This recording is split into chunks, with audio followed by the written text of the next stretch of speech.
là. Voilà, comme ça, c'est fait. Tac.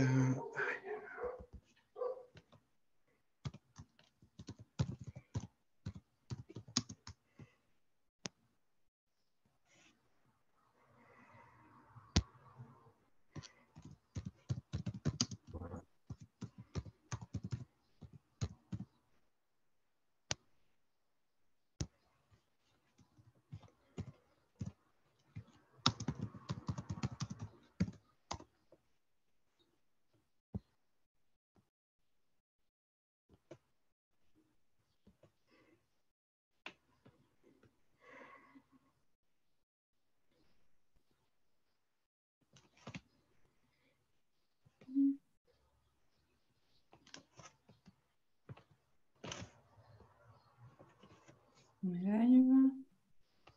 On est live.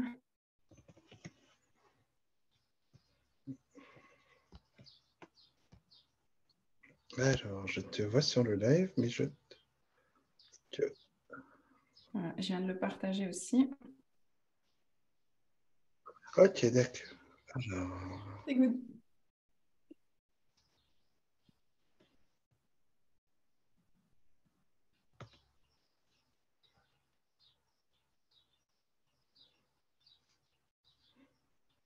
C'est good aussi.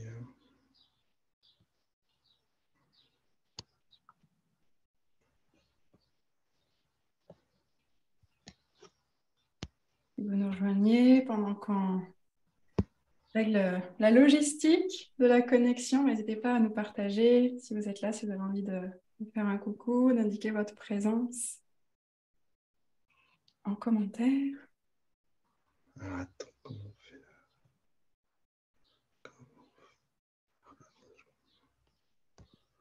Ok.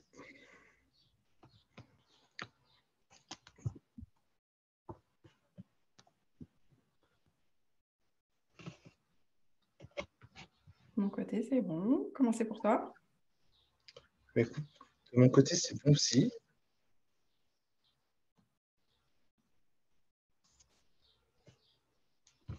Voilà. J'ai partagé, tu as partagé. On a partagé. Voilà. Donc, on a un petit temps Alors, je ne sais pas s'il faut que j'arrête de mon côté. Que tu arrêtes. Non, j'ai pas l'impression. Pour l'affichage sur Facebook, tu veux dire? Ouais. Est-ce que tu peux afficher en galerie? Attends, là, je sais.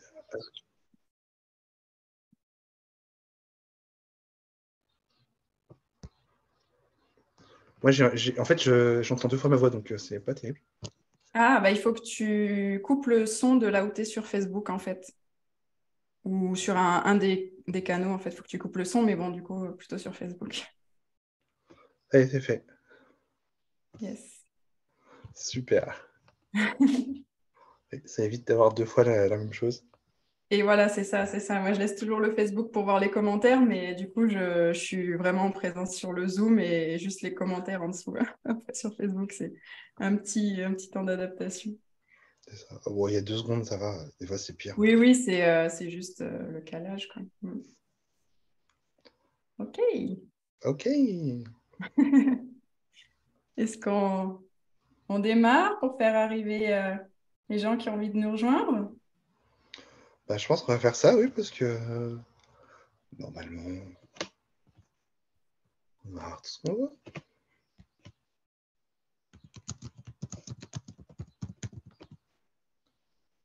Pas mal de monde qui était déjà venu, qui avait demandé pour venir hier, donc on devrait avoir quand même un petit peu de monde, je pense.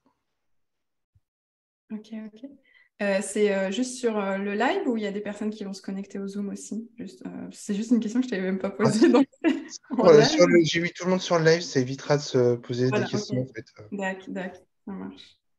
Hello Caroline. Hello Bienvenue, bienvenue. Caroline. Bienvenue, bienvenue. Qui souhaite me rejoindre?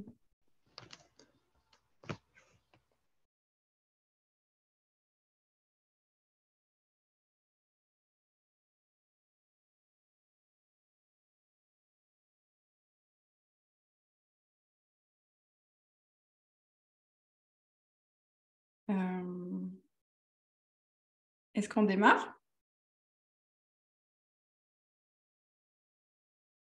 Ou est-ce que tu veux attendre que des personnes se connectent? Comment c'est pour toi?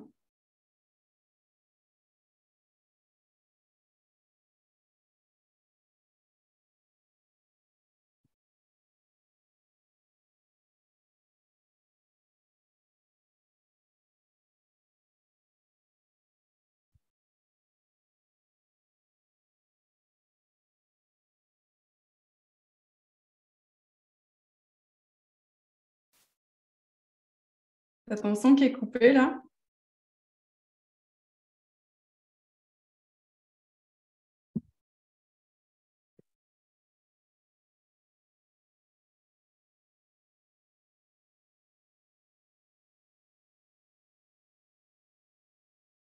Juste que tu réactives ton son. Là, Est-ce que tu m'entends bien? là je t'entends, oui. Yes. Yes, yes. Je sais pas si tu peux afficher l'affichage galerie pour qu'on nous voit sur le live. Si tu l'as en haut, l'option de mettre l'affichage galerie, Voilà. peut-être. Nickel, trop bien. Ah,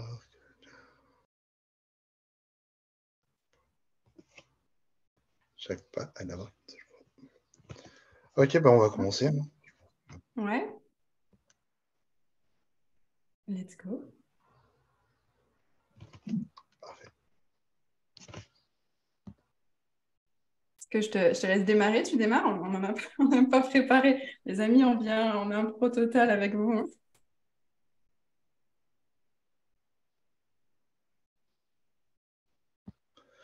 Bah oui, on n'avait rien préparé, et puis c'est très bien. On C'est va très se bien, débrouiller c'est avec. parfait. Ça va se lancer et puis comme ça, les personnes arrivent tranquillement. Bienvenue à tout le monde. Moi, je l'ai en double, j'ai tout en double. Je sais pas de quel côté il faut que j'arrête quoi. T'as tout en double par rapport Au son. au son. Bah, faut arrêter Voilà, plutôt Facebook parce que ouais, voilà, c'est bon. sinon on va plus Ok, t'entendre. et ben c'est parti.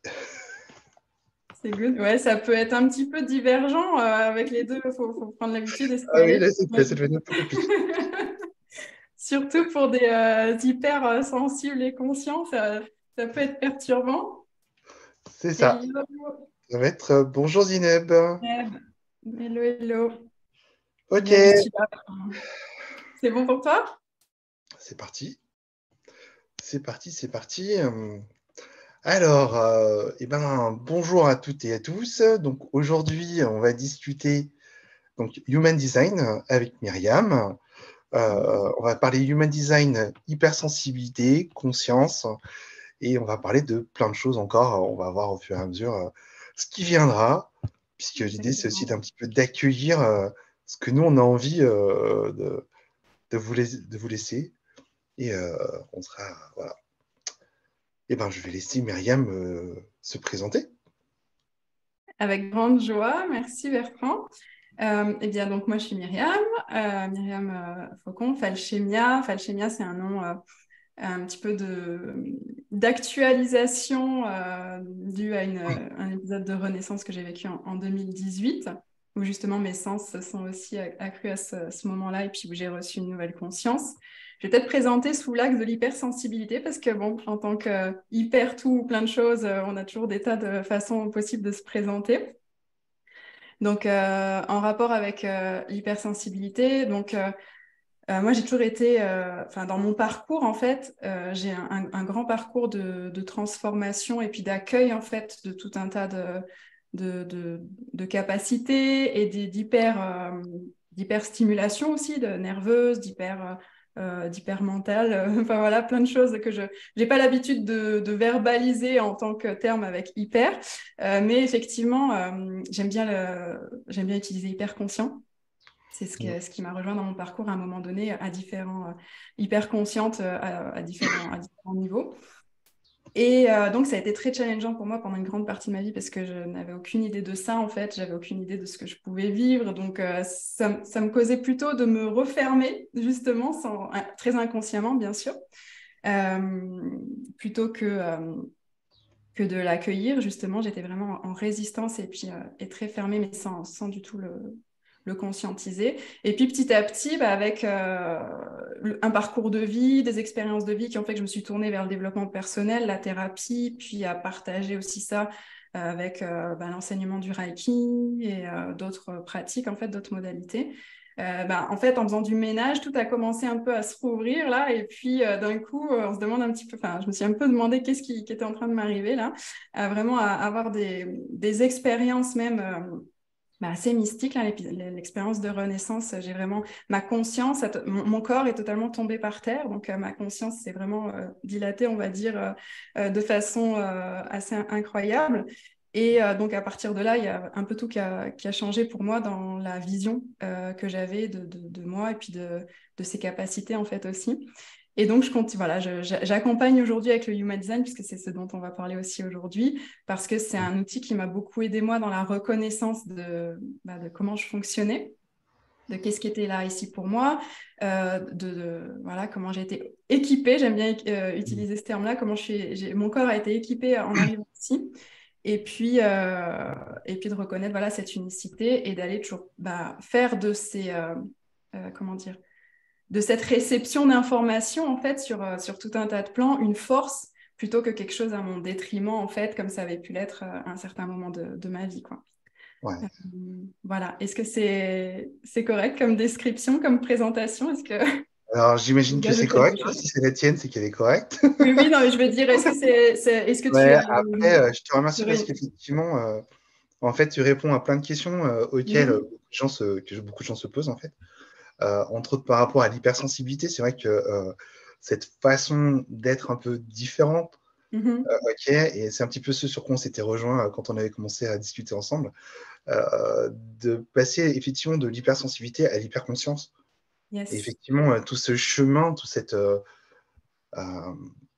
tout ce qu'on a, nous, en tant qu'hypersensibles, à apporter au monde, et effectivement, du coup, cette conscience à l'intérieur de laquelle on, on peut s'ouvrir.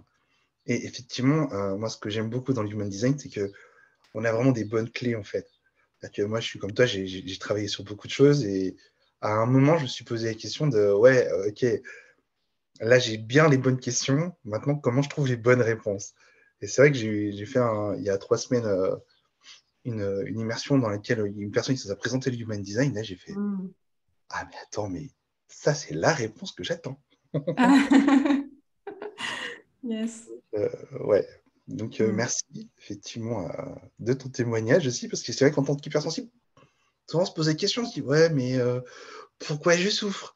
Pourquoi je Mm. pense comme ça?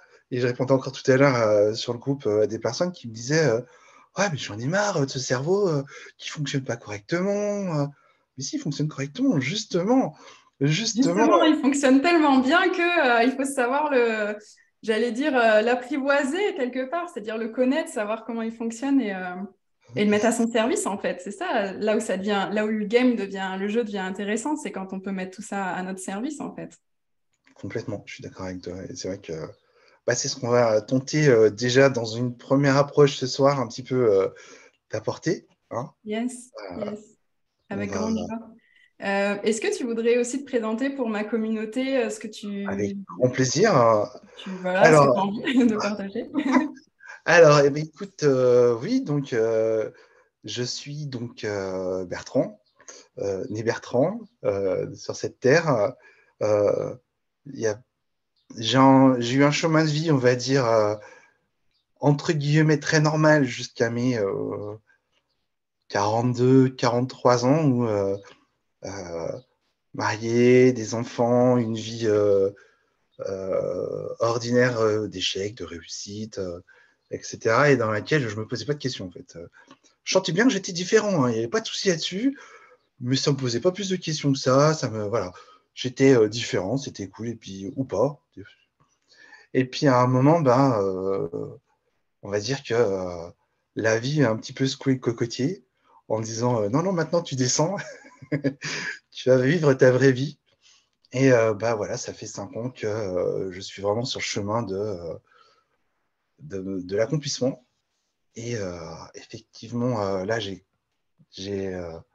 accepté dans un premier temps le terme d'hypersensible parce que ça pouvait définir un petit peu qui j'étais.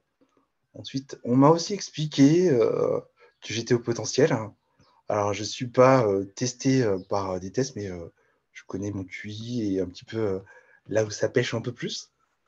Ok. Et du coup, effectivement, tout doucement, comme j'étais pas bien, suite à cette rupture entre une vie normale et une vie d'hypersensible, j'ai travaillé sur moi. Donc, j'ai découvert plein de thérapies alternatives, certaines que je continue à utiliser, dont dans mes accompagnants, j'utilise beaucoup l'hypnose parce que moi, raconter des histoires, c'est le truc que je préfère. Donc, faire de l'hypnose, c'est juste normal pour moi. J'ai toujours fait de l'hypnose, en fait. C'est juste que je savais même pas que ça s'appelait de l'hypnose. Ouais. Je faisais de la prose sans le savoir. Moi, je fais vraiment de l'hypnose sans le savoir. C'est naturel pour moi. Voilà, on me met dans une situation et le chant qu'il faut faire de l'hypnose, on en fait. Et puis c'est tout. C'est normal, en fait. Et en fait, tout est devenu normal. Et coacher, c'est pareil. Ce qui s'est passé, c'est comme j'avais toujours des personnes qui étaient en burn-out avec moi. Le burn-out, c'est quand même l'épuisement professionnel, certes, mais il y a plein de choses derrière, entre autres cette façon de réfléchir un peu particulière qui fait que on va se retrouver grillé régulièrement. Et donc, j'ai décidé de me former au coaching parce qu'en fait, je me suis dit, le problème, c'est que les entreprises, elles n'ont pas entendu ce qu'on leur disait. Donc, on va aller dans les entreprises et puis on va leur dire ce qu'il y a à leur dire. Et puis, plus j'ai avancé, plus je me suis rendu compte que les entreprises, elles avaient évidemment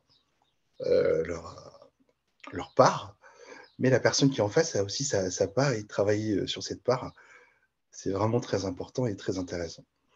Donc, j'ai travaillé, j'ai appris le coaching, j'ai appris l'hypnose, j'ai appris plein d'autres choses, puis je travaille régulièrement sur moi, sur ma façon de réfléchir, etc.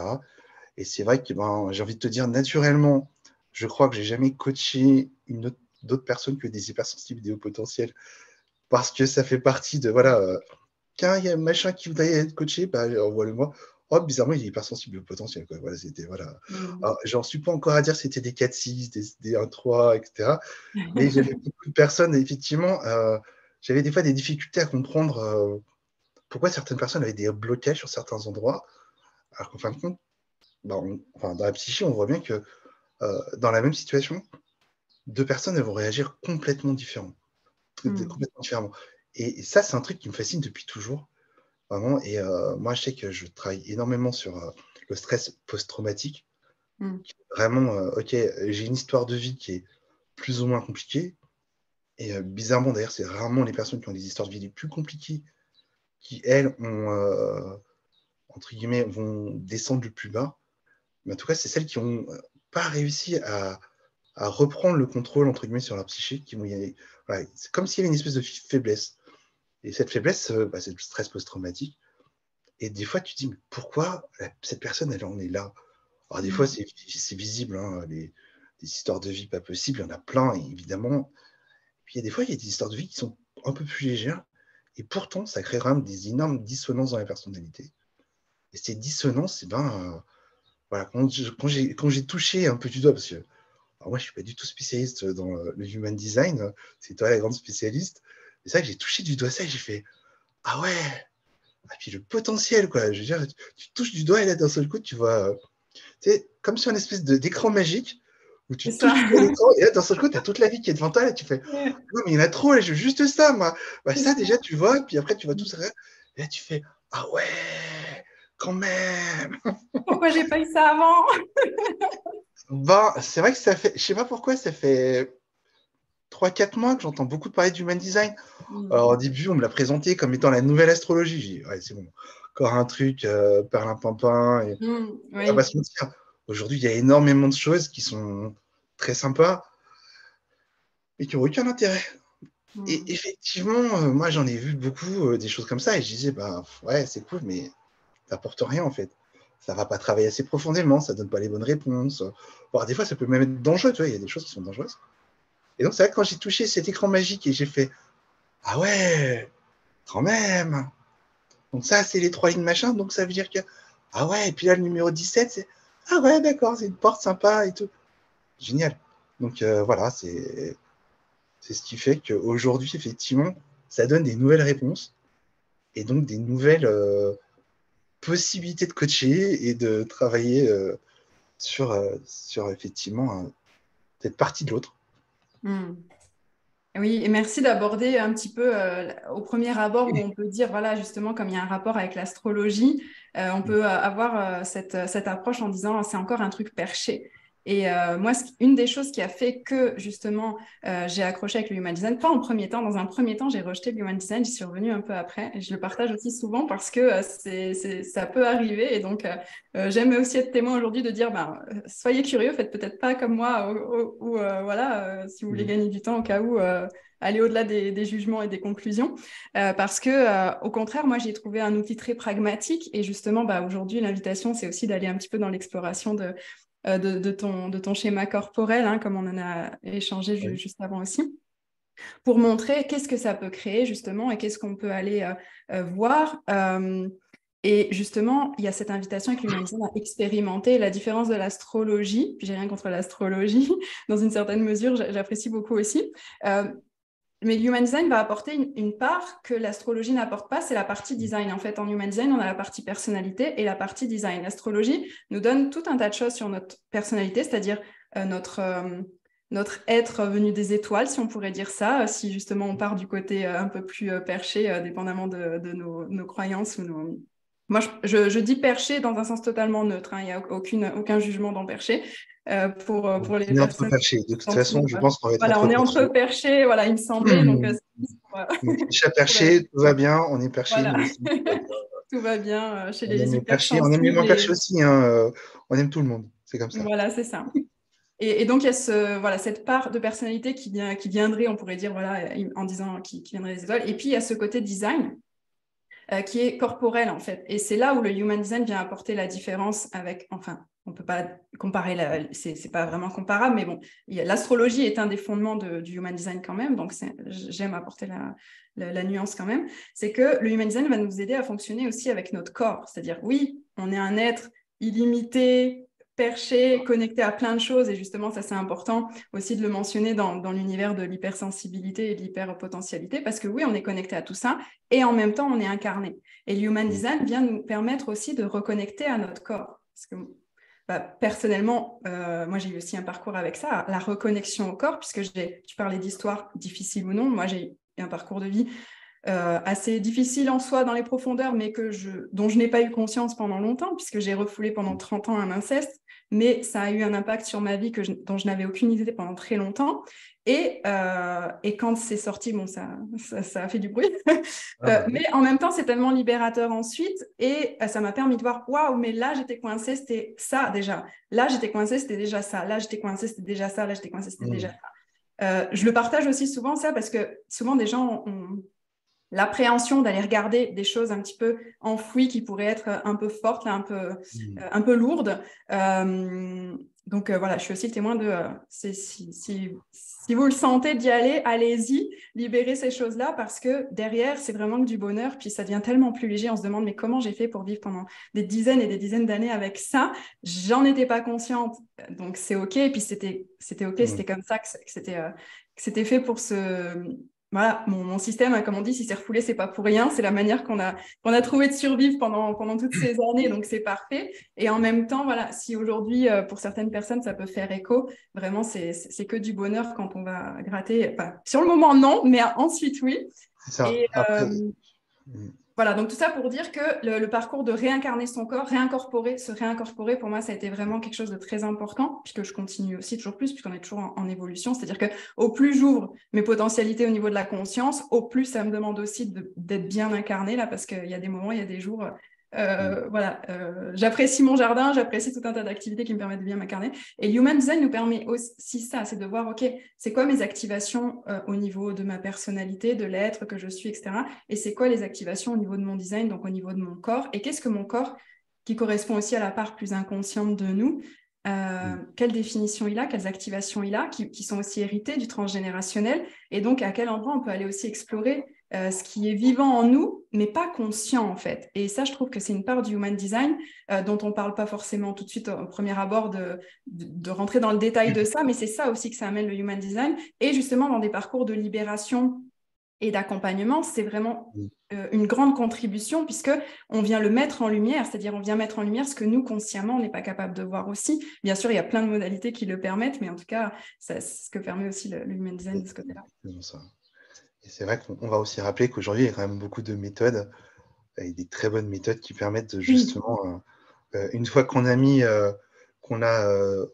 reconnecté à ce que notre corps il nous exprime depuis tant d'années, une fois qu'on a reconnecté à ça, après, c'est hyper facile de s'en déconnecter à nouveau, mais cette fois pour s'en débarrasser.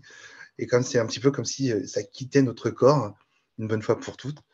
Et ouais, on n'est pas obligé de garder. Moi, j'adore faire des parallèles avec des choses un peu plus.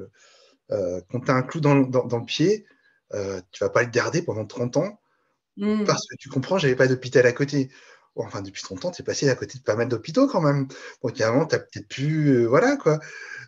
Mais non, tu comprends, hein, c'est pas grave, c'est dans la psyché. Et puis, je m'en sors bien, regarde. Je suis marié, j'ai 2 enfants. Oui, alors, non.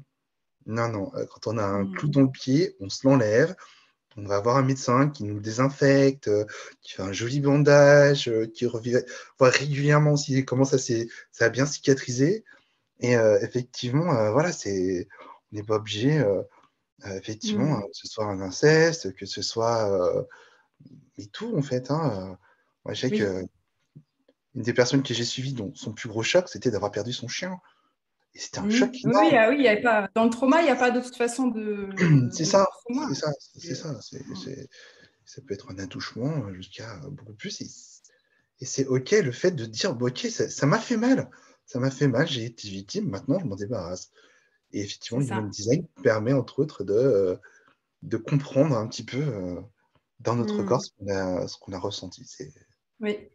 Et pour apporter aussi par rapport à ce que tu partages, oui, quand on a un clou dans le pied, effectivement, c'est de l'enlever. Mais parfois, en fait, le truc, c'est déjà de prendre conscience qu'on a un clou dans le pied. Parce que si on n'est plus connecté à ses pieds, on ne sait même pas qu'on a un clou dans le pied, en fait. C'est Et ça.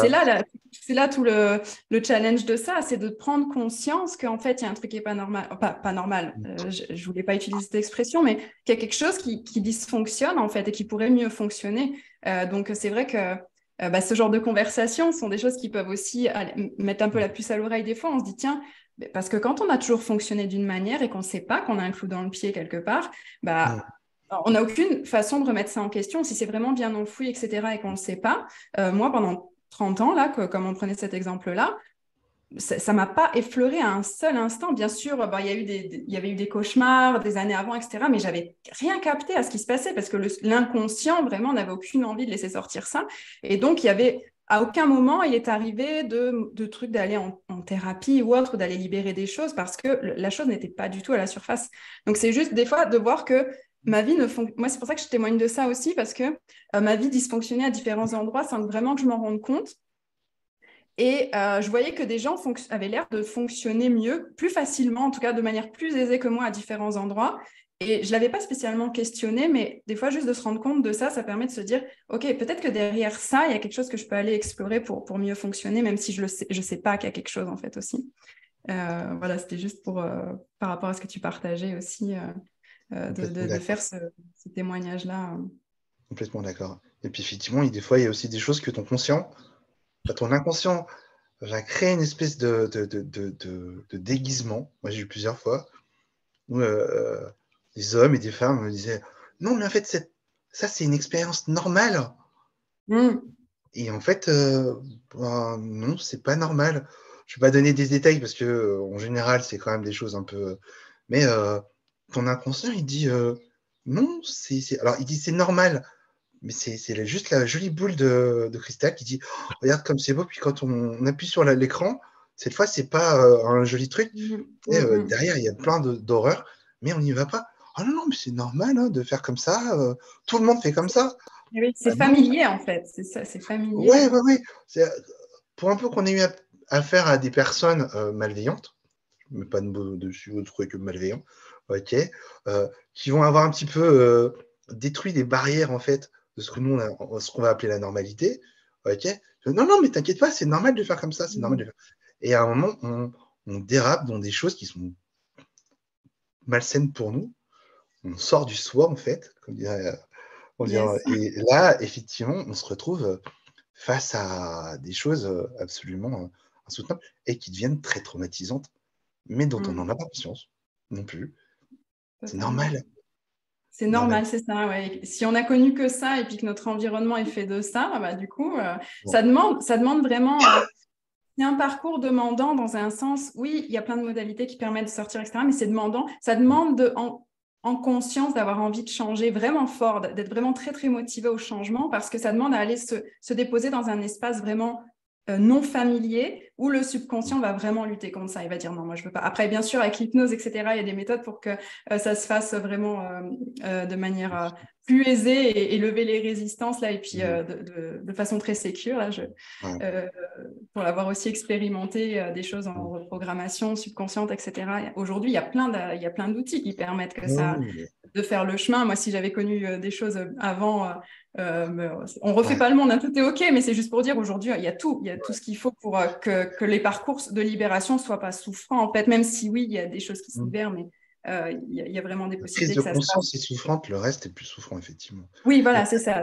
on a la chance, je suis d'accord avec toi, et on va clôturer Oui, là-dessus, parce que sinon on va y passer la soirée. oui, tout à fait, tu fais bien de. J'ai l'impression que ça me passionne à peu près autant que C'est toi, le donc maître du temps.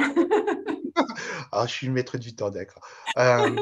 C'est vrai qu'aujourd'hui, on a quand même la chance d'avoir plein de thérapies qui fonctionnent très bien, et surtout plein de thérapeutes. Et ça, c'est vraiment génial, des coachs et thérapeutes en hypnose, en human design, en coaching, qui vraiment peuvent accompagner. Et ça, on a la chance. Parce que c'est vrai que quand tu regardes il y a 10 ans, ne serait-ce que 10 ans, tu n'avais pas tout ça. Et en fin de compte, tu te cassais la figure, tu restais avec un bon moment avec ton clou dans le pied parce que tu ne savais pas. Mm, mm. Maintenant, on sait et on a les outils. On a les outils, on sait, et en plus, on a les human design qu'on va explorer Ouais, maintenant. allez, Ouh, ouh, ouh, ouh. ok. C'est parti. Alors, Donc, je vais juste souhaiter le bonjour à Marie et Gabi. Hola Gabi, et qui bonjour nous écoute Marie. de l'Espagne, du Mexique, pardon. Ah bah, bienvenue à tout le monde. Génial, génial, très heureuse. Euh, donc, pour parler Human Design, est-ce que tu veux on aille directement voir ta charte? Oui, tu nous présentes rapidos le human design Le à Human partir de la Design, charte. ouais. Oui, On fait merci. tout ça, c'est parti.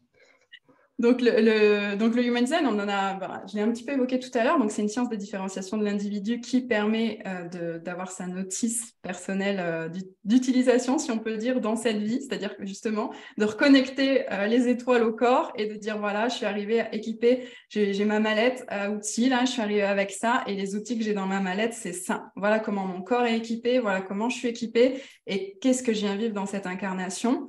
Notamment, on a notre croix d'incarnation qui vient nous donner les 4 énergies majeures qui vont nous suivre toute notre vie. Mais il n'y a pas que ça, il y a tout un tas de choses. Tout ça, ça vient nous dire, en fait, voilà, dans cette incarnation, qu'est-ce que je viens vivre quelles énergies j'ai autour de moi, de quoi est-ce que je peux faire une force et aussi, on peut voir qu'est-ce qui va nous challenger à travers ça. Donc, on a... est-ce que je peux partager mon écran? Oui, c'est magnifique. Alors, je vais juste me mettre sur la bonne page. Tu vas avoir un Merci. partage d'écran normalement. Je t'ai mis en Yes. co-hôte. Merci. Hop. Donc voilà ce qu'on obtient quand on rentre les coordonnées de naissance. Ce qu'on appelle un schéma corporel, un bodygraph. Donc là, on est sur ton bodygraph, Bertrand. Puis je voulais l'afficher en mandala, j'aime bien. Voilà, l'afficher en mandala parce que comme ça, on a l'énergie originelle qui rayonne. J'aime toujours ça, l'afficher comme ça pour recevoir. Moi, je disais toujours, je dis toujours qu'à chaque fois que je réalise une charte Human Design, je reçois l'être dans son intégralité, en fait. Justement, au-delà des costumes dont on parlait tout à l'heure, vraiment les activations originelles. Et c'est vraiment à chaque fois vraiment génial à chaque fois. Donc, le partager avec vous aussi, j'aime bien aussi le faire de cette manière-là. Donc, on a un schéma corporel que les analystes comme moi en Human Design sont capables de lire, parce que sinon, ça paraît être un peu du chinois. Ici, ça va être plus simple aussi pour moi pour revenir dans la lecture du schéma. Et ce schéma, en fait, va nous donner des indications sur comment, ici, toi, Bertrand, tu fonctionnes. Et chacun, on a un schéma unique, c'est-à-dire que chacun, en fonction de notre date, heure et lieu de naissance, on va fonctionner de manière... on va avoir un schéma corporel, on va avoir pas les mêmes centres, donc les formes géométriques sur le dessin ici. Certains vont être colorés, d'autres non. On va avoir des liaisons entre les centres. À des endroits, à d'autres pas. Et il n'y en a pas un pareil, en fait, si on peut dire. Et même deux personnes qui seraient nées le même jour, au même endroit, à la même heure, avec exactement la même seconde qui aurait été déclarée à la même seconde, auraient potentiellement le même dessin, si on peut dire ici, mais auraient incarné ces activations, puisque ça représente nos activations génétiques, si on peut dire, puisque les 64 portes du Human Design qui représentent les traits entre les formes géométriques, si on peut dire, pour le dire rapidement, ont été mises en relation avec les 64 codons de l'ADN humain. Donc, c'est en cela que venir lire qu'est-ce qui se passe dans notre schéma corporel, ça nous permet de venir informer, réinformer nos codons ADN, en fait. Ça vient nous changer génétiquement. C'est-à-dire, je viens réinformer mes cellules. OK, j'ai cette activation à cet endroit-là. Possiblement que jusqu'à maintenant, je l'ai incarné de telle façon, c'est-à-dire potentiellement dans le côté ombre ou en tout cas dysfonctionnel, ou pas, mais voilà, c'est les possibilités. Et en réinformant, rien que dans la contemplation de ces espaces-là, de ces énergies, et de voir comment on les expérimente dans nos vies, eh bien, on vient réinformer l'activation, c'est-à-dire on vient pouvoir être en capacité de l'incarner différemment, et on a des milliers de façons d'incarner notre patrimoine génétique, en fait. Et c'est là où ça devient vraiment hyper intéressant. Donc, pour la petite intro, est-ce que c'est correct pour l'intro? Parce que c'est vrai que j'ai souvent... dans ma communauté très, très vite dans le sujet. Donc, je ne sais pas si ça paraît correct. Alors, moi, ça me paraît correct. Parce que, OK. Est-ce que vous avez des questions aussi dans le chat? N'hésitez pas s'il y a des choses qui ouais. vous interpellent. Ça sera avec Voilà, joie il y a de Marie qui est répondre. générateur manifesteur. On va expliquer rapidement ce que c'est après. Parce que moi aussi. Yes. Générateur manifesteur, comme Bertrand, donc c'est génial, puisque c'est l'énergie aussi que tu incarnes. Excusez-moi, je remets mon siège en place en même temps. Alors, pour aller, donc génial, on va pouvoir parler de générateur manifesteur aussi, ça va aussi parler à Marie. Est-ce que, Marie, tu as déjà reçu une lecture en Human Design où tu es déjà familière avec certains aspects de ton design, et comment est-ce que tu incarnes ton manifesteur générateur, si tu as envie de nous en dire un mot aussi. Donc, justement, le côté manifesteur générateur, on voit, voilà, Bertrand, sur ton schéma, ce canal 20-30 ici en rouge fait que tu es un manifesteur générateur. C'est le canal le plus actif de la famille des générateurs, parce que le manifesteur générateur est un générateur, mais qui est activé, c'est-à-dire dont le sacral, donc le centre ici rouge carré, est directement relié à la gorge. Donc, tu as un mix un peu entre le manifesteur et le générateur, grâce à ce canal qui est inconscient. Donc là, on vient retrouver la notion d'inconscient pour toi. Ici, avec ce canal ici, mais la notion d'inconscient dont on parlait tout à l'heure par rapport au fait qu'il soit corporel, c'est-à-dire que ce canal, pour toi, c'est un canal qui est donc très actif, qui fait de toi que tu vas souvent être dans l'action, puis tu me diras si ça résonne pour toi. Mais comme c'est inconscient, des fois, je ne sais pas si tu es toujours dans la conscience de l'activité dans laquelle tu es. Je ne sais pas si tu as envie de partager avec nous aussi. Et surtout, de ce canal-là, comme il est pas relié ni au G-Center ni à la rate, souvent, il va être vraiment, vraiment dans l'action quand il est aligné ou non, il est très dans l'action, mais quand il n'est pas désaligné, ou en tout cas qui dysfonctionne, c'est qu'il ne va pas savoir ni pour qui ni pourquoi il est dans l'action, en fait. Et c'est là où, justement, on peut revenir sur la notion de burn-out dont tu parlais tout à l'heure, c'est qu'effectivement, un canal 20-30 qui va être à fond dans l'action, mais sans savoir si c'est OK pour lui et sans savoir pourquoi il le fait, il va finir par se brûler. Et c'est là où on peut voir que le Human Design est vraiment hyper intéressant ici, parce que tu es un être très énergétique à la base, ton schéma corporel nous le dit, Mais c'est simplement, c'est dans quelle direction est-ce que tu emmènes ton énergie qui va faire que tu vas te brûler ou pas. C'est-à-dire, si c'est satisfaisant pour toi, au contraire, ça va être nourrissant, puis ça va nourrir ton centre énergétique, tes centres énergétiques. Et puisque tu es très énergétique, tu en as 3, des centres moteurs, donc que ce soit le centre sacral, le plexus solaire et la racine. Donc, c'est là qu'on peut voir aussi les notions par rapport au fait de se brûler. Est-ce que déjà ça résonne pour toi? Oh, bah écoute, oui, j'ai été pompier pendant 23 ans, donc le fait de se brûler, je connais bien. Et pour revenir sur le burn-out, j'en ai fait au moins 3 d'affilée, sur 4-5 ans d'affilée. Et c'est vrai que jusqu'au moment où j'ai compris que, comme tu le disais, en fait, savoir pourquoi je fais les choses, c'est le minimum, en fait. C'est vraiment le minimum vital, en fait. C'est-à-dire que quand je fais quelque chose pour faire quelque chose, j'ai créé il y a 3 ans un programme qui était de gestion du stress. Mais en fait, j'arrivais pas à comprendre vraiment où j'allais, en fait. Je savais que j'avais envie de le faire, mais il y avait une énorme partie mentale derrière de tout le monde le fait, il faut que tu fasses quelque chose. Et c'était pas du tout aligné avec avec qui j'étais. C'était bien, c'était bien, et c'est une super expérience que j'ai vraiment adoré faire. Mais en même temps, je me suis brûlé les ailes à chaque fois. Et j'ai fait pareil, j'ai fait une école d'infirmier. Je me suis brûlé les ailes parce que il y a un moment, où j'ai compris que c'était terminé pour moi. Et je me suis poussé. Non, mais il faut que je termine absolument. Vraiment que je termine. Et là, j'ai brûlé mes ailes jusqu'au bout. Et alors, ça ne me convenait pas du tout. C'était beaucoup trop restrictif pour moi et j'avais trop d'énergie, quoi. C'était, voilà, il fallait être posé, calme, regarde ton petit truc, attendre que ce soit l'heure des piqûres, attendre que ce soit. Et moi, j'étais comme un lion en cage. Je passais 25 fois. Non, mais attends, on n'a pas fait ci, on n'a pas fait ça. Ah non, mais c'est bon, tu te poses, Bertrand. Et ça, c'est la phrase de toute ma première partie d'expérience professionnelle, c'est mais Bertrand, tu te poses pas là. Et même aux pompiers, c'est une phrase que j'ai entendue tout le temps, c'est mais tu te poses pas là. Et effectivement, quand j'ai compris que mon énergie, elle venait de mon sacral et que mon but dans la journée, c'était de bouffer toute l'énergie de mon sacral, j'ai compris beaucoup plus. Parce qu'effectivement, quand j'étais beaucoup plus jeune, je sortais, j'arrivais à 22 h, je finissais à 6 h du matin et j'étais le premier, le dernier sur la piste. Hein, et en dansant toute la nuit, etc. Parce que j'avais de l'énergie à revendre et que quand ça m'intéressait, l'énergie elle était explosive. Par contre, quand ça ne m'intéressait pas, je savais très bien la modérer. Il n'y a pas de souci. Bon, non, ça ne m'intéresse pas. Bah, tu es là pour ça. Bon, mais non, ça ne m'intéresse pas. Donc oui, effectivement, ça me parle beaucoup. Yes, merci pour ton partage.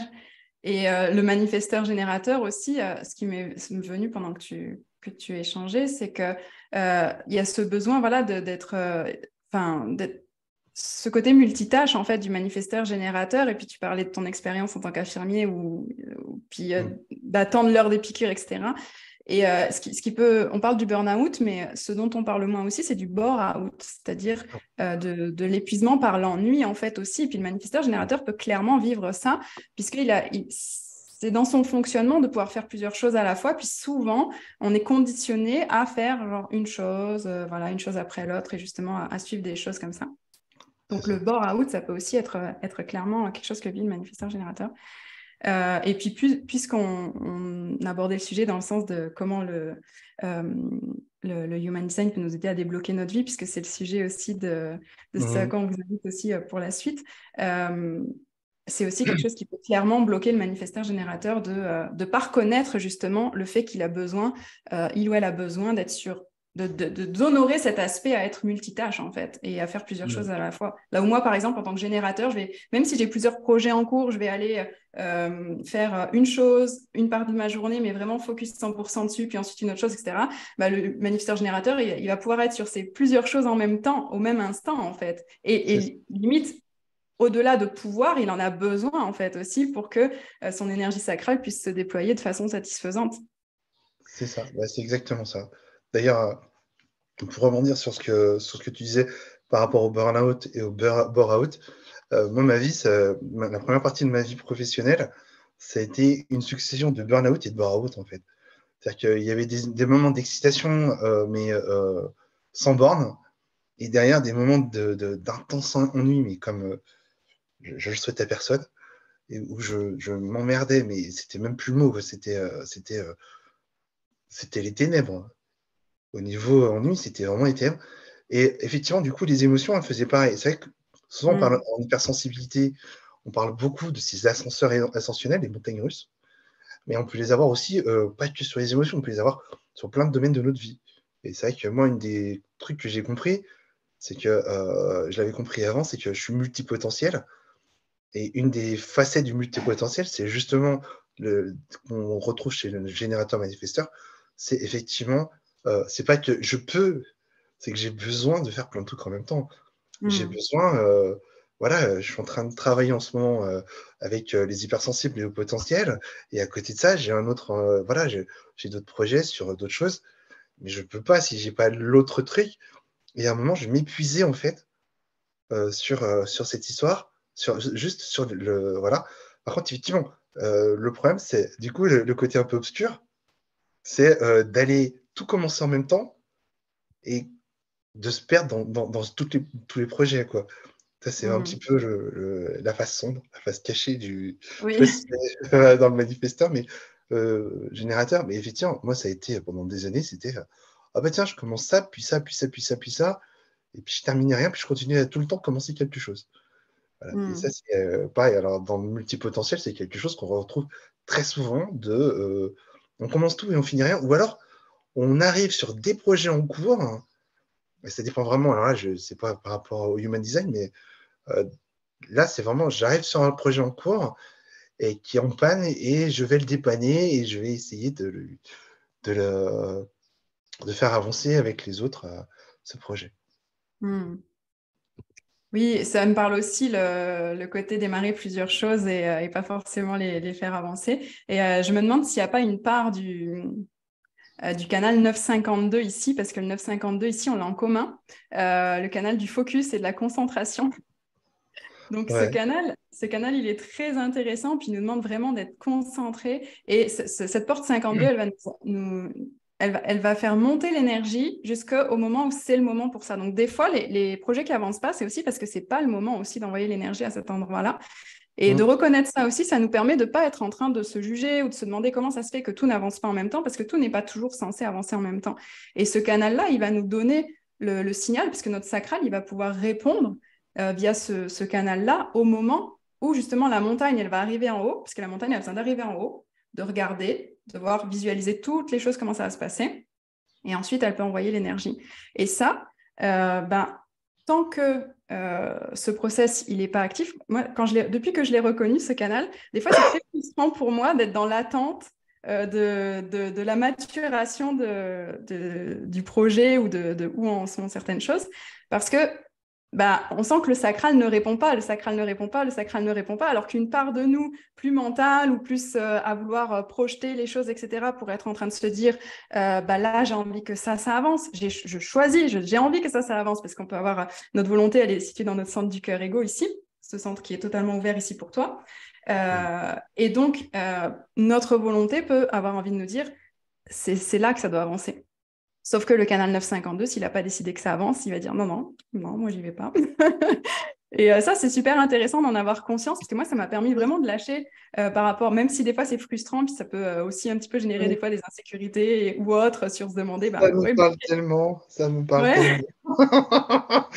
Ah oui, oui, oui. Ah oui. Ah bah oui, parce que c'est vrai qu'il y a aussi l'impatience, le besoin Mais si, c'est ce que je veux faire. On sent bien qu'il y a un petit truc derrière qui dit, je suis pas sûr, c'est pas le moment. Et c'est c'est vrai que ça. Puis tu as la porte de la patience, tu l'as aussi en inconsciente, donc ton corps, il te fait expérimenter aussi la patience à différents niveaux.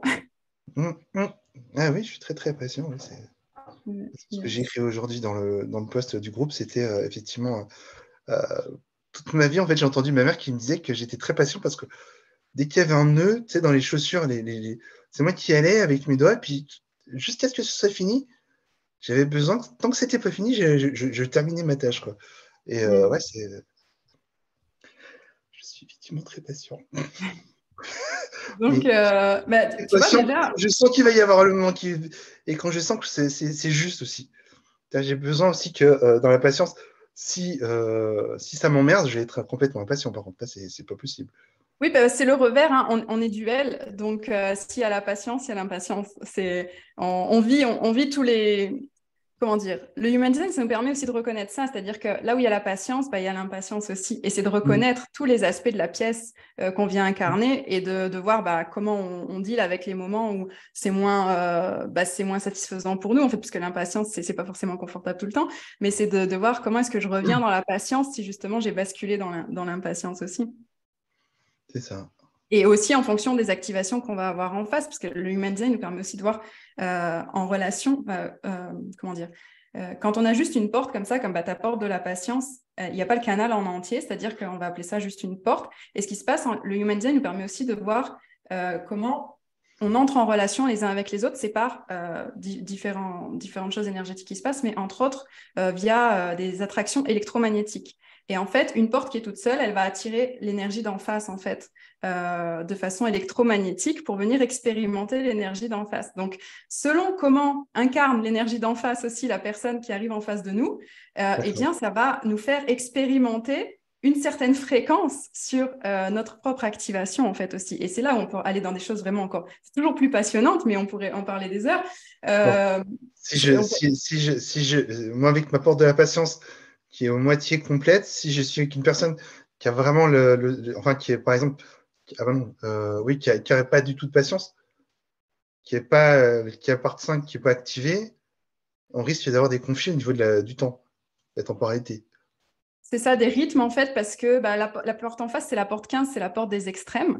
Donc, Oui, selon comment incarne la porte des extrêmes la personne qui est en face de toi, oui, les rythmes, toi, tu as la porte des rythmes, en face, c'est la porte des extrêmes, et le canal ensemble, ça crée un rythme qui influence énormément l'environnement. Donc, si tu es avec une personne qui a la porte 15 en face de toi, ensemble, vous allez créer un égrégore.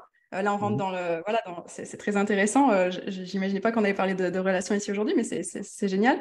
C'est que du coup, l'égrégore de ce canal-là vient donc se créer. Ça crée un rythme fixe. Ensemble, vous créez un rythme fixe. Et selon comment chacun vous incarnez, toi, les rythmes et la patience et la personne en face, les extrêmes, bah, ça crée un égrégore qui a une couleur particulière, une subtilité particulière, et tu viens l'expérimenter.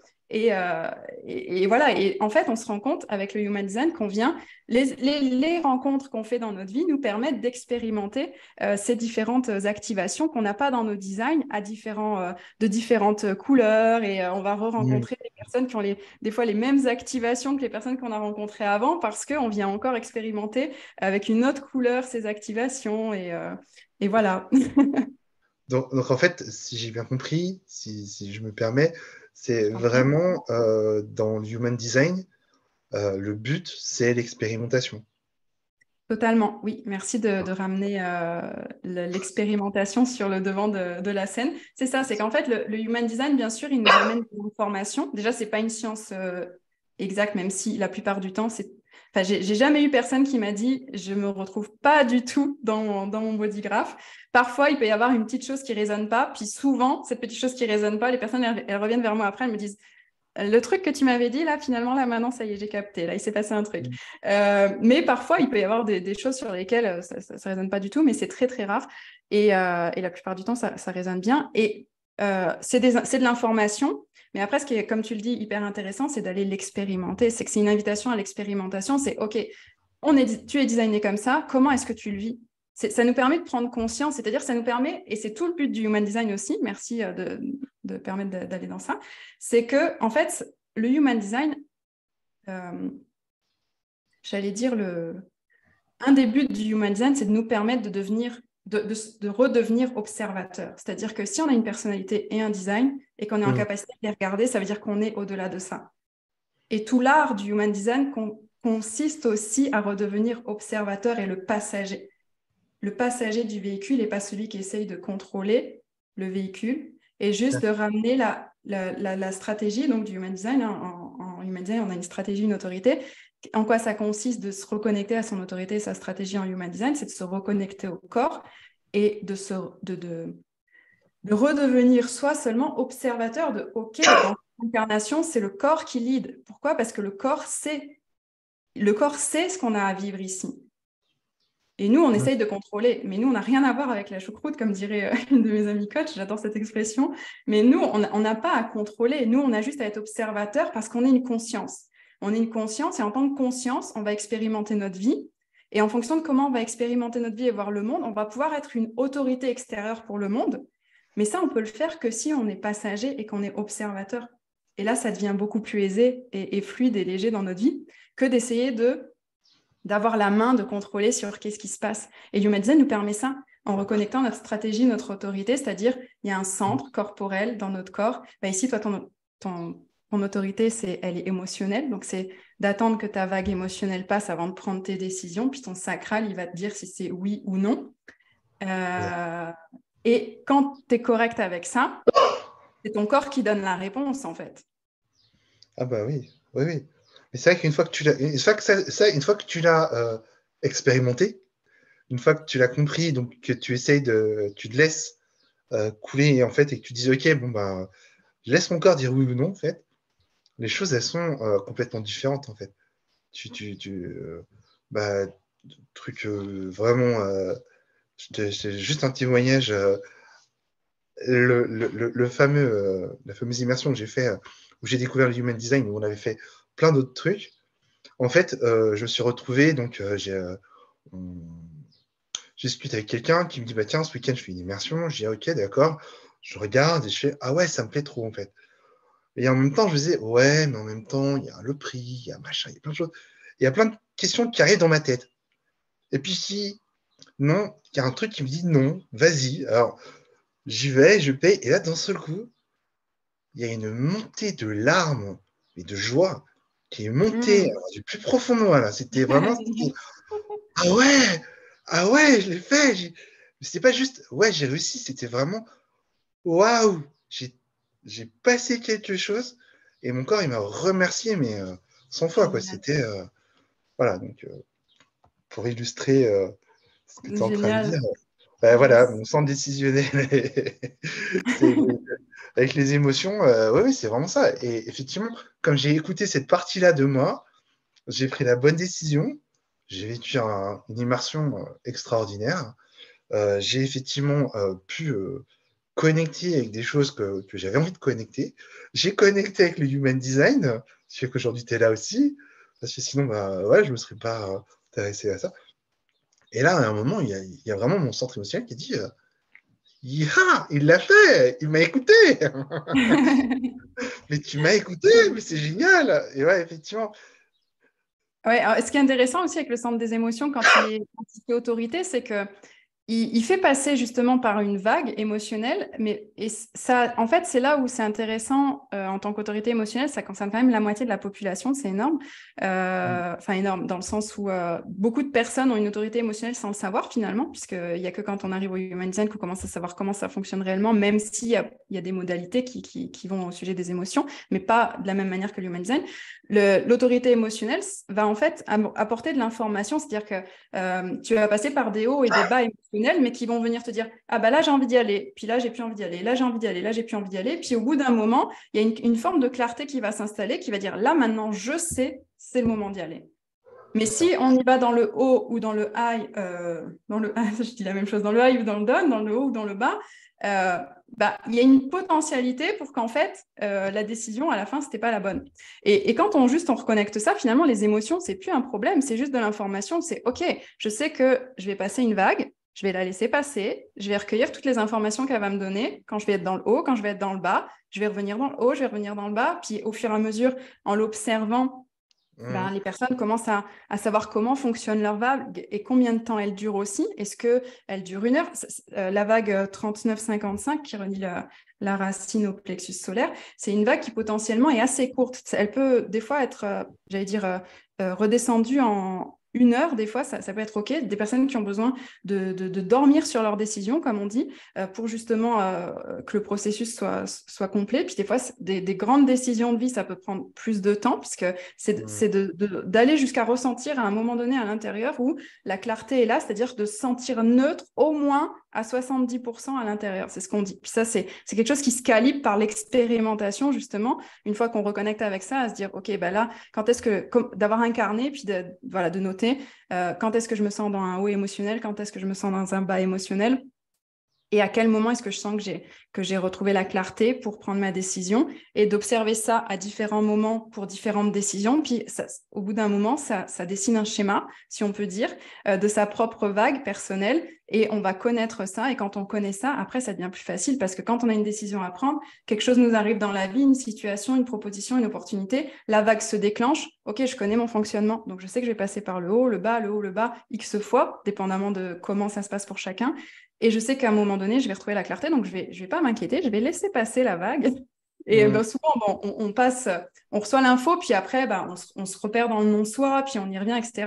Moi, les personnes que j'accompagne, souvent, elles reviennent vers moi, des fois, elles sont en pleine vague. Je dis, mais t'es juste dans la vague, là, tout va bien se passer, tu vas voir, t'attends juste un peu, tu vas revenir me dire dans un moment, c'est bon, je sais. Et c'est à chaque fois, c'est ça. Et c'est juste un apprentissage, en fait, de l'expérimenter et de la laisser apporter les infos qu'elle a apportées parce qu'en fait, elle vient donner, chaque montée et descente dans la vague, finalement, vient donner des informations supplémentaires qui vont permettre la clarté au bout d'un moment.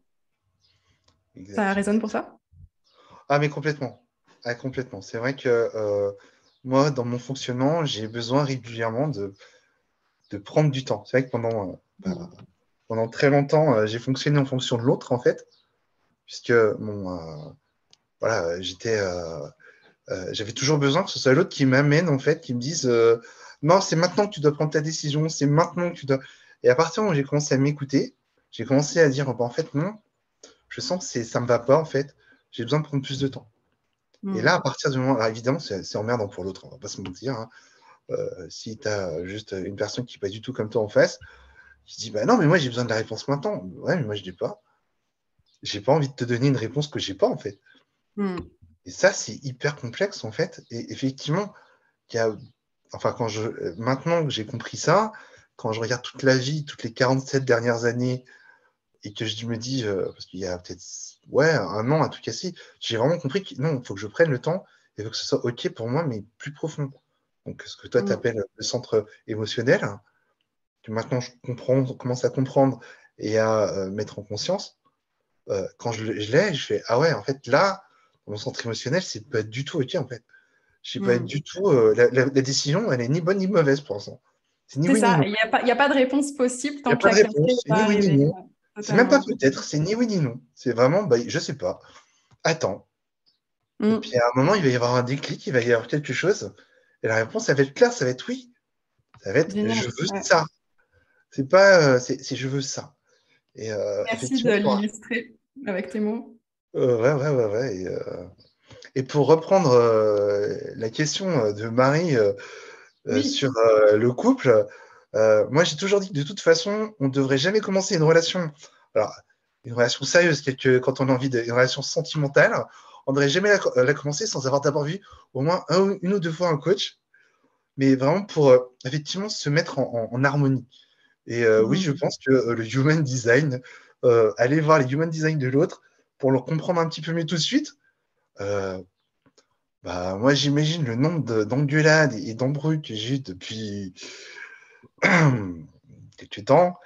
Et je me dis, mais en fait, si on avait su ce que comment l'autre fonctionnait, du coup, on aurait été plus patient aussi. Parce que je veux dire, quand tu attends que l'autre il donne une réponse, et que ça fait 2 heures que tu veux la réponse, et que toi, t'es en 15, hein. T'es un vrai 15. Hein. Ah non, mais moi, c'est pas possible, je ne peux pas attendre, c'est maintenant. Ah oui, oui, parce qu'en plus, c'est un 15 qui est en face d'un être émotionnel. Ah, sinon, Effectivement, c'est dans pas l'extrême, marrant. Sinon, c'est pas ça peut marrant. être intense. Ça peut être intense. Donc voilà. Donc là, elle est là elle est là et elle comprend pas en plus. Elle comprend pas mon fonctionnement et je comprends pas le sien. Et finalement, au début, moi, j'étais, comme je dis, j'étais un petit peu réflecteur. Enfin, moi, voilà, tu veux quoi? D'accord, on va faire comme tu veux. Puis tout C'est doucement, bah, pardon? Ouais, pardon, je t'ai coupé. cet aspect-là, je me permets de rebondir parce que tu en as parlé 2 fois et ça, c'est ton G-Center totalement ouvert, possiblement. En tout cas, ce qui résonne en Human Design avec ça, c'est l'aspect du people pleasing, en fait, de ton G-Center totalement ouvert. C'est-à-dire que tu as un centre G, le centre de l'identité, de l'amour de soi et de la direction, qui est totalement ouvert. C'est-à-dire que toi, tu vas expérimenter toutes les fréquences possibles autour de ça et être un vrai caméléon quelque part, on va dire, en termes d'identité. Et donc ça mène justement, comme c'est le centre de l'amour aussi, c'est que pour être aimé, au niveau du centre G-Center, quand il est non défini ou totalement ouvert, il y a cette tendance justement à justement aller dans le people pleasing pour être aimé. Donc l'origine en human design de ce que tu évoquais, en fait, c'est ça, c'est ce centre G totalement ouvert qui, finalement, il va suivre la direction de la personne avec qui il est, parce que tu vas rencontrer des personnes qui ont un G défini, donc une identité forte. C'est ça. Et donc, tu vas te caler sur leur identité. Tu peux même rien y faire, c'est-à-dire c'est Ah, mais énergétique. Ton c'est même centre se pire que cale ça, c'est sur que c'est l'identité. hyper agréable en fait. C'est hyper agréable Oui, parce que quelque part, on a l'impression, j'ai toujours eu l'impression que j'avais pas l'impression de faire plaisir à l'autre en fait. J'avais l'impression que c'était normal. Tu sais, c'est comme ouais, c'est comme un bateau qui en est tranquillement par la houle et ça tombe bien, la houle va exactement là où il veut. Enfin, c'est il sait pas où il exactement va, ça. mais c'est là, quoi. Tu vois, et c'est vrai que moi, il y a une expression qu'on m'a souvent dite, c'est que pour arriver à bon port, un bateau doit savoir, euh, pour pouvoir bien utiliser les vents et tout, il doit savoir dans quel port il veut aller. Bah, moi, je voyage, en fait. Ce qui m'intéresse, c'est le voyage. C'est pas de savoir où est-ce que je vais, c'est le voyage. Et effectivement, du coup, je me suis laissé embarquer dans des histoires sans queue ni tête, parce que, effectivement, j'avais ce fameux G ouvert là. Et à partir du moment où j'ai pris conscience que non, en fait, là, c'était plus possible, ça a commencé les problèmes, en fait. Ça a commencé les problèmes Mm. parce qu'effectivement, du coup, en face, c'est oui, mais tu me connais, tu sais ce dont j'ai besoin. Oui, mais moi, j'ai besoin d'autre chose, en fait. Moi, j'ai des besoins aussi. Et quand tu commences à nourrir tes besoins, alors que jusqu'à maintenant, tu étais juste là pour C'est nourrir ça. celui des autres, ça crée des tensions qui sont monstrueuses. Et oui, Mais oui, parce que la effectivement, personne en face ne comprend pas. Ça a été comme ça pendant tout ce temps. Comment ça se fait que oui, ça change maintenant? C'est c'est ça, ça. ouais. C'est Donc ça. souvent, Et comme c'est ça, en plus une personne extrémiste, elle en est au point de mais c'est pas normal, on doit être comme ça. Et en plus, c'est vrai qu'on est Mm. quand même dans une société où on nous a expliqué tous les, euh, tous les violons romantiques nous expliquent ah non, mais si l'autre est amoureux, euh, vraiment, il doit être comme ça. Non, je suis d'abord amoureux de moi avant tout. Et Ouais, c'est j'aime la personne qui est en face de moi, d'autant plus qu'en fait, qu'elle, j'ai pas, je me nourris avec elle et pas d'elle, en fait. Mm. Et oui, merci pour ton partage. C'est là où du coup ton G-Center, avec ton G-Center totalement ouvert, c'est hyper important pour toi d'être aware, j'allais dire conscient de est-ce que l'identité de la personne qui est en face de toi est OK pour toi en fait. Parce que justement, cette personne, elle va t'emmener avec elle dans son identité, dans sa direction. Et Mhm. ça a un côté vraiment quand on le met au service hyper intéressant, comme tu dis, tu te laisses porter, c'est génial, etc. Mais ça requiert justement que l'identité, le comportement et la direction dans laquelle va cette personne et la façon dont elle s'aime elle-même soient en accord avec toi parce que toi, tu vas capter et amplifier ça et tu vas devenir ça. Donc, c'est là où quand ça ne matche plus pour toi, ça demande redirection parce que Ou alors, ça peut très bien ne plus matcher pour l'autre aussi. aussi, aussi, On totalement, parlait oui, des oui, bien personnes sûr. Là, on parle de malveillantes. toi, donc je dis toi, mais oui. Ouais. Tu sais, on parlait des personnes malveillantes pour pas mettre des mots un peu trop utilisés et qui pour moi sont malsains. Effectivement, quand on est avec une personne qui est pas bien dans sa peau et qui a dirigé effectivement émotionnellement l'autre pendant des années, et à un moment, quand ça se termine, c'est l'effondrement total de toute la personnalité du coup. Et là, effectivement, Mhm. pour se reconstruire, c'est compliqué parce que on est là pour reconstruire du vide en fait. Parce qu'on va refaire la même chose, sinon ce serait pas marrant. Hein. Voilà. Et on va se reconstruire à chaque fois sur du vide, sur du vide, sur du vide. Et on a en face quelqu'un qui est plein, et jusqu'au moment où on tombe sur une personne bienveillante, quand même, parce qu'il y en a heureusement, ok, mais qui va pas mieux comprendre le fonctionnement. Mais au moins, elle va pas essayer de t'écraser, quoi. Parce que Mhm. Mhm. tu, entre Oui, autres, il y a c'est vrai que quelques années. Et c'est après, des effectivement. expériences. Pardon, je te coupe. Non, Vas-y. vas-y, vas-y. c'est des expériences qui nous font voilà, justement aller expérimenter le fait de poser nos limites et de savoir qu'est-ce qui est requis pour nous, qu'est-ce qui fonctionne et qu'est-ce qu'on veut expérimenter, justement. Et c'est d'autant plus important pour toi avec ce centre ouvert et le centre du cœur aussi ouvert et la rate aussi ouverte, parce qu'en fait, avec les 3 centres non définis, il y a quelque chose qui se passe, c'est que ta rate non définie a la tendance, pour se sentir en sécurité, à rester justement avec les personnes, même si elles ne sont pas bonnes pour toi. Ton centre du G-Center a tendance au people pleasing et ton centre du cœur a tendance à ne pas forcément voir sa valeur. Enfin, dans l'absolu, après, dépendamment après le parcours, etc., on arrive à différents endroits avec ça. Mais du coup, ces 3 centres, ils rebondissent les uns avec les autres et ça peut expliquer aussi certaines expériences de vie que tu as pu avoir parce que là, c'est totalement ouvert. On parle d'hypersensibilité. Tes 3 centres ici, tu as 4 activations dans ta rate, mais tes 2 autres centres sont totalement ouverts. Donc, tu es hyper empathique au niveau du centre de l'ego, du centre du G-Center, donc de l'amour de soi, la reconnaissance de la valeur de soi, etc. Et le centre de la rate au niveau du corps et puis de ce côté voilà, de rester, même si les personnes ne sont pas correctes. Donc ça peut engranger quelque chose voilà, justement d'hyper malsain pour soi quand la personne en face, c'est pas la bonne, justement, et qu'elle peut ne pas être bienveillante, effectivement, parce que le processus en soi de ton fonctionnement va faire que les peurs du centre de ta rate vont se mettre en route pour que tu ne quittes pas la personne, par exemple, dans le cadre en question. Je parle au présent, mais bon, on parle Oui. passé, mais On pour des parle d'un personnes passé loin, on qui parle d'un pourraient se passé reconnaître. lointain, mais oui, Oui, c'est exactement ce qui s'est passé. C'est exactement ce qui s'est passé. C'est pas de la voyance là, mais c'est vrai que c'est c'est assez bluffant, hein, le niveau de pertinence ouais. de la chose. Hein. C'est vrai que après, c'est vrai que dans les, on va dire, dans la psychologie populaire, souvent les gens après ils appellent ça, oui, mais t'es dépendant affectif. Je suis absolument pas dépendant affectif, puisque ça correspond à autre chose. Mais effectivement, quand tu me l'expliques comme ça, je dis bah oui, c'est ça en fait. Pendant des années, j'ai vécu ça. Et effectivement, après, quand tu te construis, reconstruis, ou construis de manière plus viable, on va dire, euh, plus saine pour toi, ben, on va le dire en human design, quand tu t'alignes dans ton soi, voilà, et ben, effectivement, ça change beaucoup de choses, ça change tous les rapports aussi que tu as avec les autres. Et là, bizarrement, tu as une espèce d'envolée de moineaux de gens qui étaient autour de toi et qui sont plus là. Et effectivement, j'ai envie de te dire tant mieux, mais c'est vrai, quand c'est sur le coup, tu fais mais je comprends pas, à chaque fois, je prends un palier de conscience, j'ai des gens qui s'en vont dans mon entourage.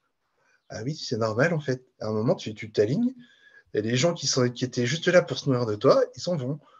Et voilà, donc l'expérience est vraiment est là. Et oui, effectivement, on peut.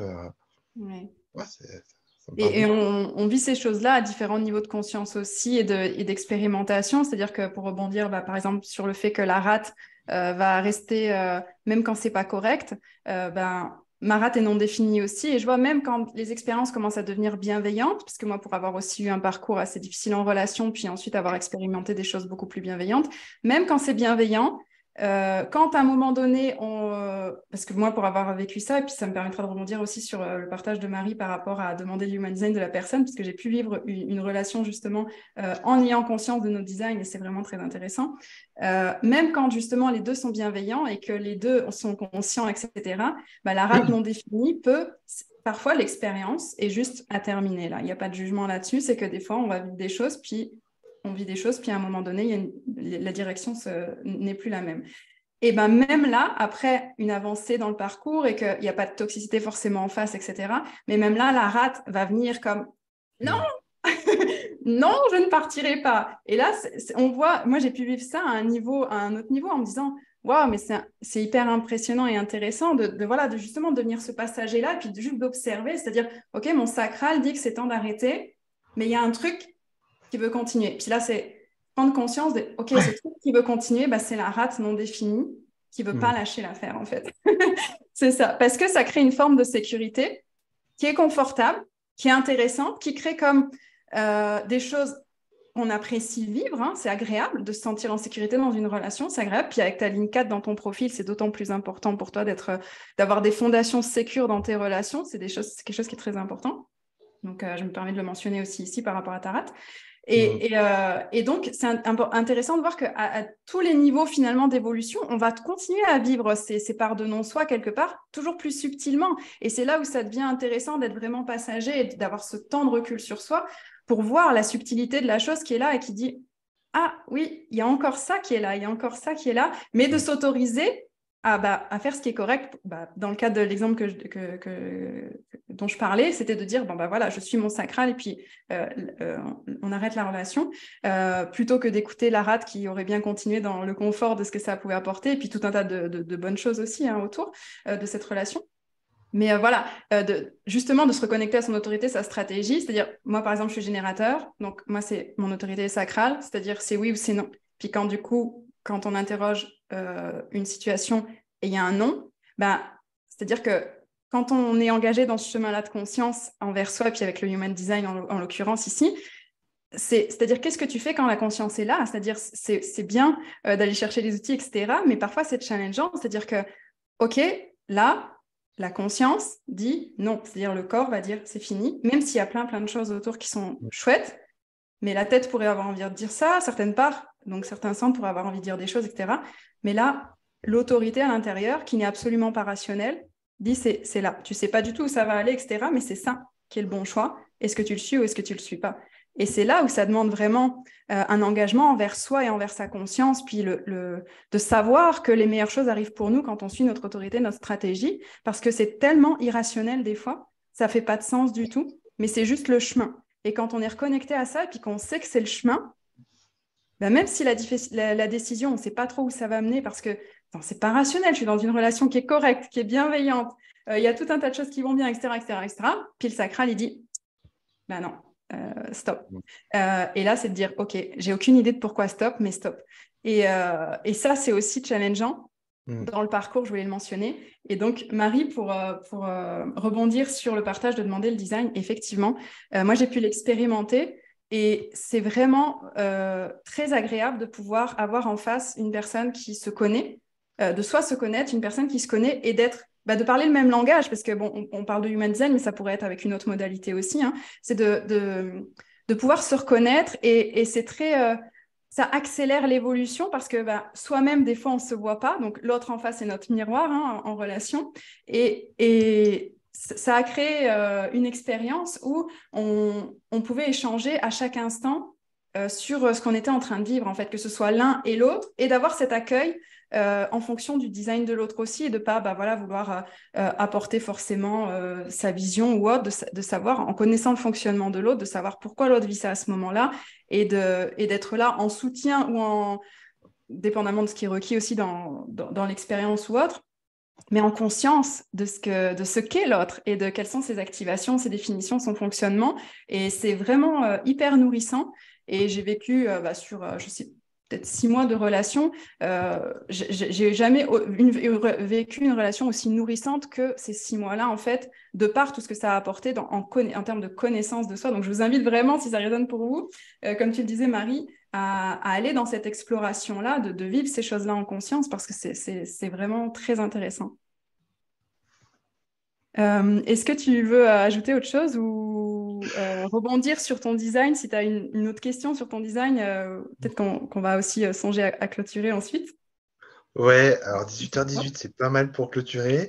Ouais. Moi, là, j'avais pas grand-chose de plus.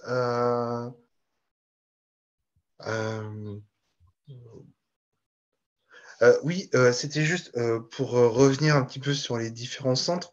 Donc, il y a dans tout. Là, il y a 8 centres, c'est ça? 9. Centres? 9? 9, d'accord. Et donc, en fait, c'est par rapport au chakra ou c'est vraiment par rapport. S'il n'y a rien à voir, c'est vraiment. Il y a quelque chose de. Voilà. Alors, merci pour cette question. Effectivement, la science des chakras, la science traditionnelle des chakras est une des modalités aussi à l'origine du Human Design. On a différentes modalités à l'origine du Human Design. On a parlé de l'astrologie, il y a la science des chakras, là, il y a le Yi King chinois, la génétique. Euh, j'en oublie une, j'ai l'impression, dans les sciences traditionnelles, là, qui ne me vient pas. Mais bon, on est en train de parler des chakras, donc je vais continuer sur ça. Parce que sinon, on pourrait parler des heures et on pourrait refaire une Allez, introduction au Human Design. Donc, les chakras, en fait, on va effectivement, faire une toute petite introduction de 5 heures. Ça va, tout va bien. voilà, c'est ça, tout va bien, tout va bien. Ouais, voilà. Donc oui, les chakras sont au nombre de 7 dans la tradition. Et le Human Design, comme chaque science, on est sur une science de différenciation, comme chaque science amène un postulat de base, c'est-à-dire on postule une théorie sur la base d'une hypothèse de départ. Donc l'hypothèse de départ du Human Design, c'est de dire qu'aujourd'hui, l'être humain ne fonctionne plus à 7 centres énergétiques, mais à 9 centres énergétiques, de par ce qu'on a quand on a découvert, parce qu'on est en relation avec les astres quand même. Mmh. Et l'avancée dans nos découvertes fait que la relation en miroir avec le cosmos fait que le Human Design dit aujourd'hui, il faut qu'on apprenne à fonctionner comme des êtres à 9 centres et plus à 7 centres parce qu'on n'est plus des êtres à 7 centres. Et c'est pour ça d'ailleurs que l'expérience de vie augmente, etc., puisqu'on se cale sur les révolutions des planètes qu'on a découvertes ensuite. Bon, je ne vais pas trop rentrer dans le détail, sinon ça va durer encore des heures. Mais tout ça pour dire que les chakras, c'est la base.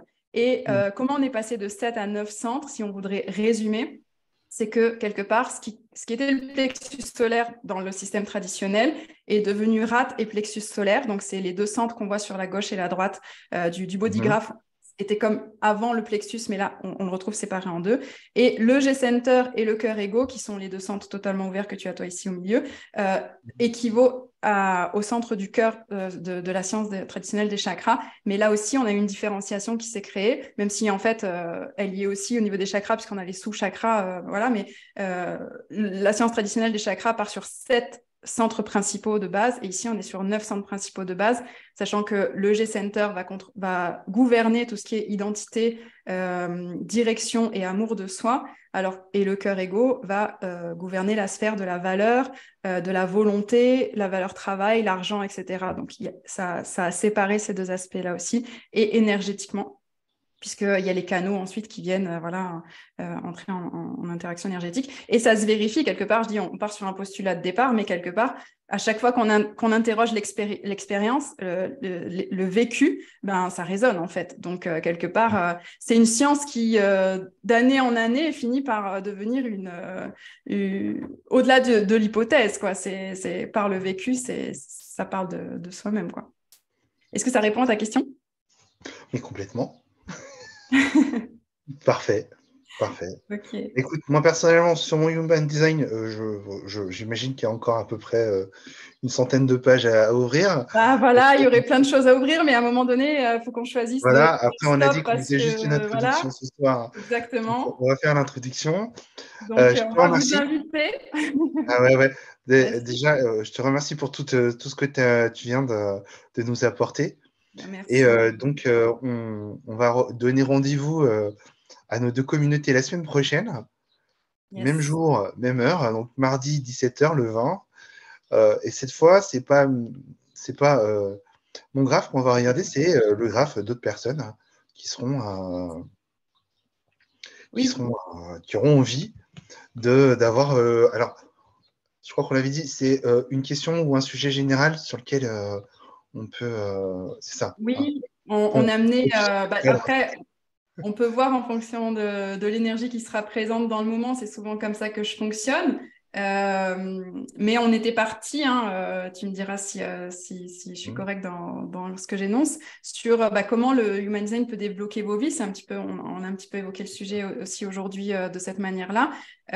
Au niveau de l'hypersensibilité, l'hyperpotentialité et les blocages que vous pouvez ressentir aussi par rapport à ce que vous vivez à ces endroits-là, et comment l'Human Design, en fait, comment vos Human Design peuvent parler et voir justement, comme on a pu le voir avec toi Bertrand aujourd'hui, quels endroits, quelles sphères vont être potentiellement source de challenge, et comment est-ce que vous, de manière très spécifique, vous fonctionnez, et comment est-ce que vous pouvez relever vous-même ces challenges-là. En tout cas, connaître ces fonctionnements et voir comment vous pouvez opérer de manière optimale pour vous à ces endroits-là. Si le cœur vous en dit, de nous retrouver la semaine prochaine, donc dans le groupe de Bertrand, de façon assez en petit comité, je pense, hein, on ne sera pas des centaines.